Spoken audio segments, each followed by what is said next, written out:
I asked ChatGPT what it thought was going to come up on the ACCA SBL examination for the pre-seen information of Levwell Plc for the December 2025 exam sitting.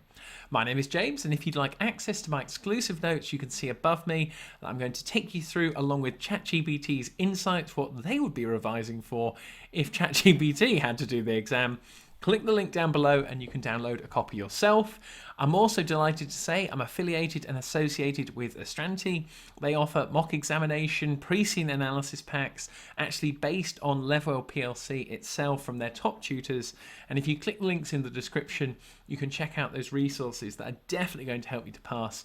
And for pure transparency on the channel, as always, if you were to purchase anything, I'd be entitled to a small percentage which goes to supporting the content and the channel. So strap yourselves in. I've also put in the description of this video everything that ChatGPT actually put in the response, what it would be revising for, exam topic areas, and the first area that they would be highlighting on, ChatGPT, whatever we're going to refer to it as, is strategy and competitive positioning.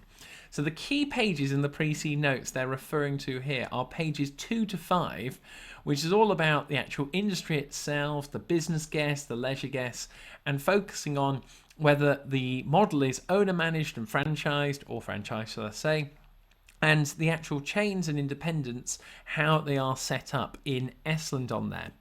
The key notes for you to get down that they were referring to, that they think are topic areas that could come up, are competition, the business models as I touched on, and the internal audit structure, particularly highlighting the 5 names of Beston, Travelwise, Vacont, Yelton and Haliot on there, and coming on to some of the actual likely angles that they thought may come up on the exam, evaluating Levwell's strategic position, assessing the impact of the industry consolidation, evaluating expansion strategies, organic versus franchising versus acquiring, and recommending strategic responses to competition or substitutes.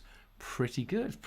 You know, these are sort of things I was there going, yeah, that could definitely come up. And also highlighting strong signals of a strategic analysis question, but this is the key bit, didn't specify which of the business models could be tested.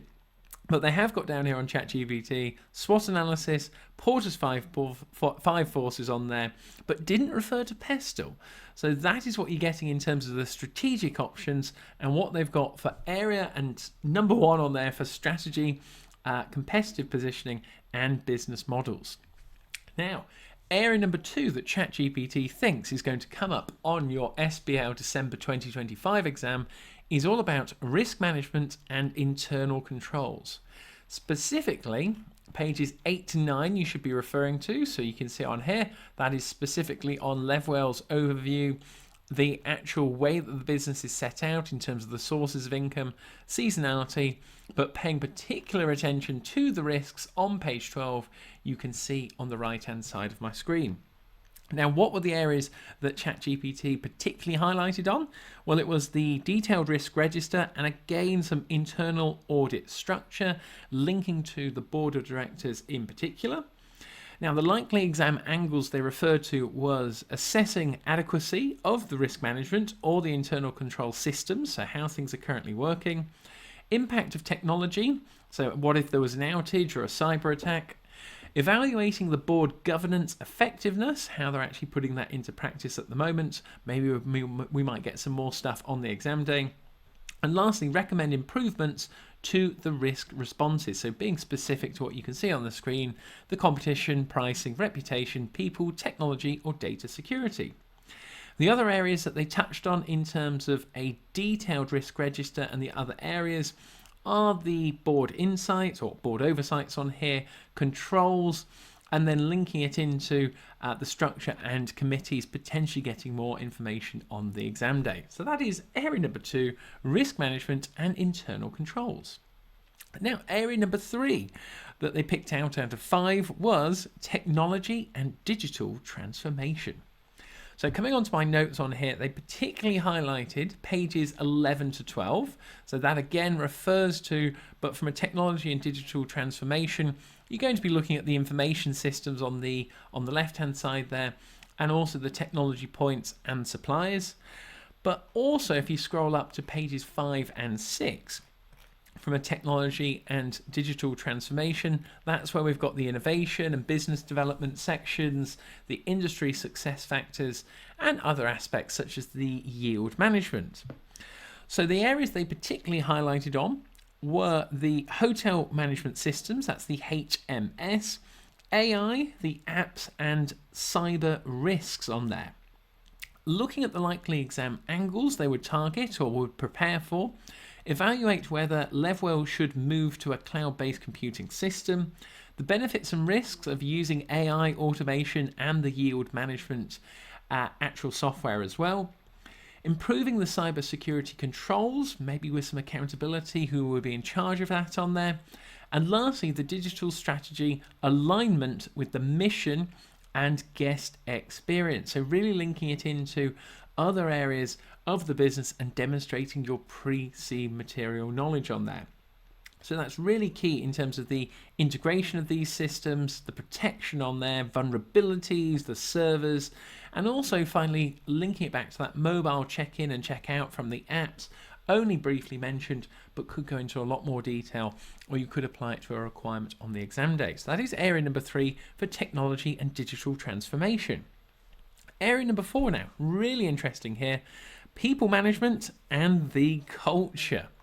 So first of all, they've referred to page 5 on the left-hand side, really from a sort of challenges point of view, in terms of the high staff turnover, staff issues, values and focus. So paying particular attention to the staffing challenges, seasonality on there, and potential threats.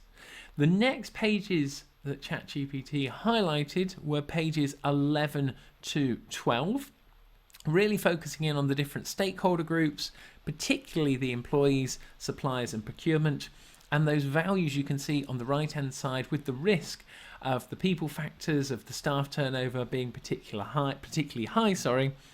That is what they've highlighted in area 4.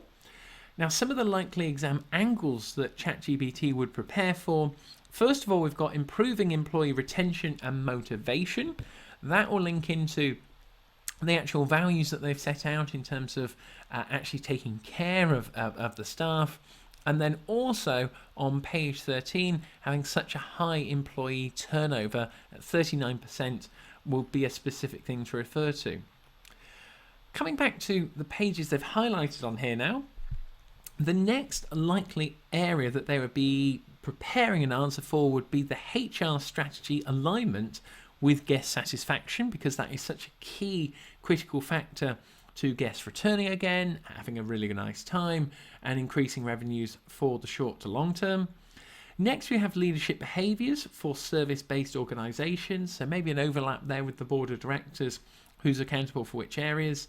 And lastly, cultural change programmes, linking it into those missions and values on there, and trying to provide the best consumer experience, and also trying to reduce that staff turnover, because you want to actually keep hold of them for longer. They're going to look after your customers a lot better on there. So that is area number 4, people management and culture. The last area, number 5, is all about performance analysis now and linking to the KPIs. So that goes without saying, going up to page 7 now, where we have the actual KPIs given for us, 1 to 6.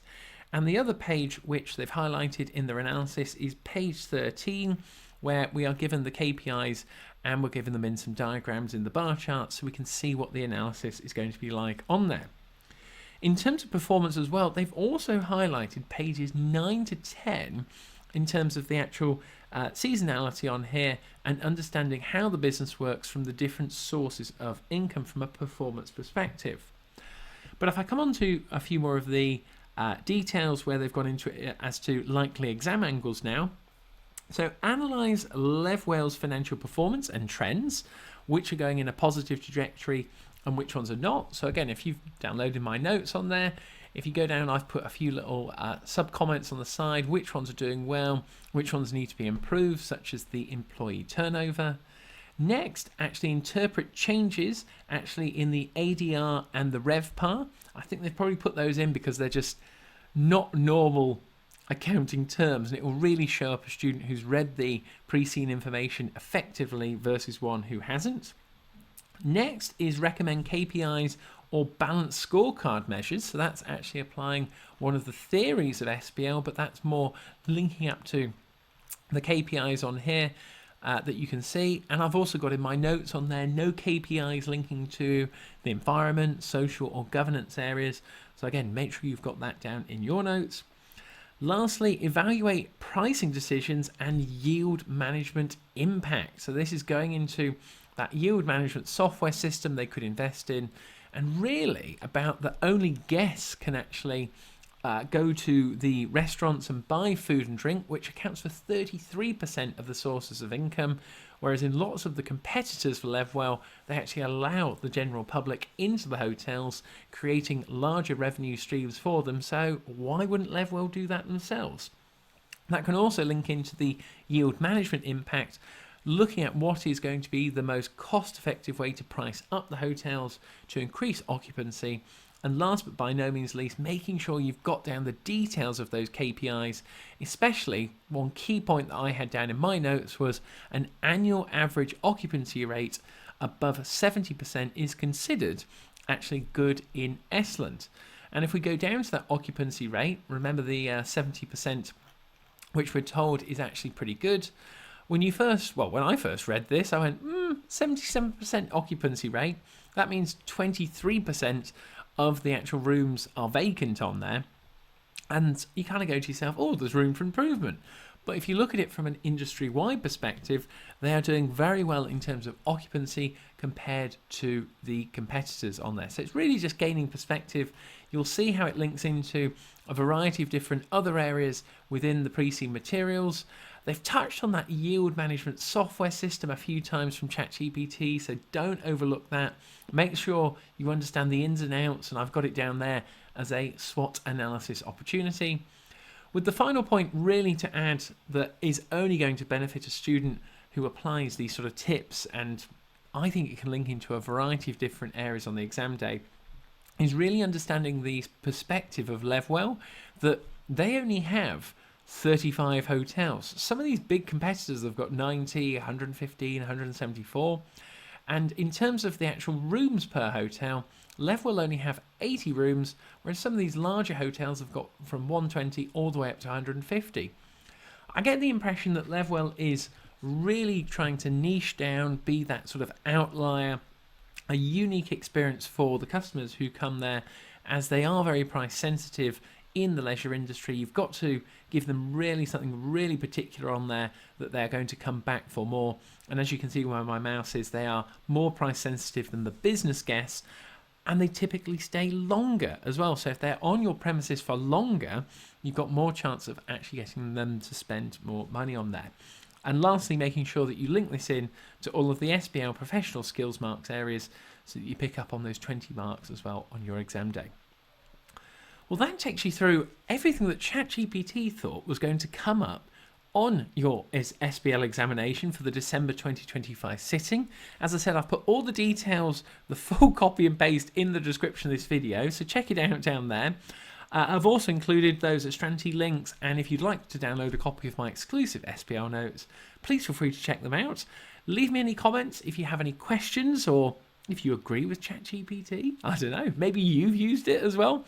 But what I'll do for you now is I'll put another SBL video up at the top based on the 2025 exam sitting for Levwell Plc. I'll see you on the other side now for another video to help you pass and get that 50+. So thank you very much, like and subscribe, and I'll see you soon.